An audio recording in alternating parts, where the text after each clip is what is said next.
Hello students, welcome to my channel.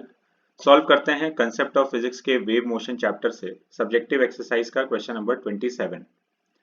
To long strings A and B, each having linear mass density 1.2 into 10 to the power minus 2 kg per meter, are stressed by different tensions 4.8 Newton and 7.5 Newton respectively, and are kept parallel to each other with their left ends at x equal to 0.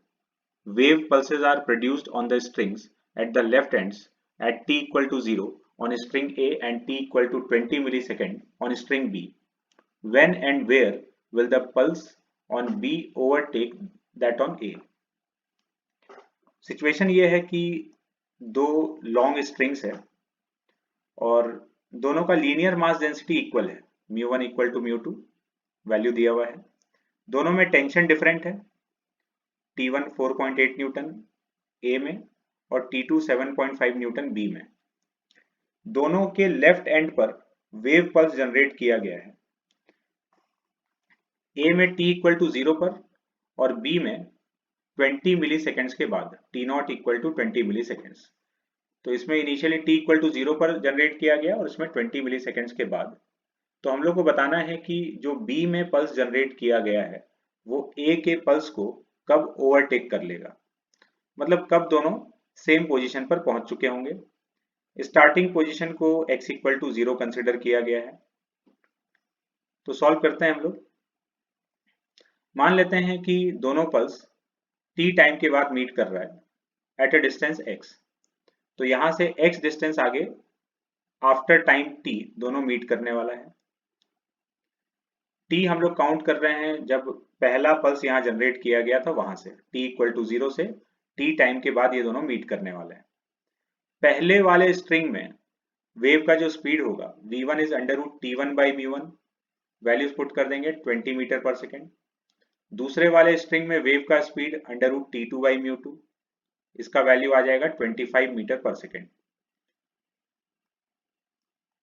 अब पहला जो pulse है वो x distance travel कर चुका है t time में, दोनों x पे मिलने वाला है तो दोनों का डिस्प्लेसमेंट x हुआ है। लेकिन पहला वाला पल्स t टाइम तक ट्रेवल किया है, जबकि दूसरा वाला पल्स t माइनस t0 टाइम तक ही ट्रेवल किया है, क्योंकि उसको t0 टाइम के बाद जनरेट किया गया था। तो पहले वाले पल्स का displacement x equal to velocity into time, दूसरे वाले पल्स का displacement x equal to velocity into time.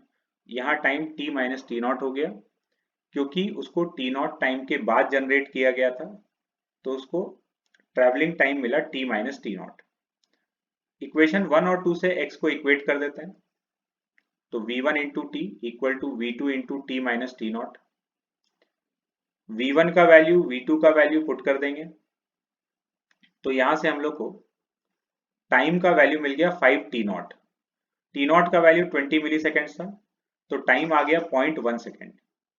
0.1 second मतलब 100 मिली सेकेंड। इतने टाइम के बाद दोनों पल्स मीट करने वाले हैं।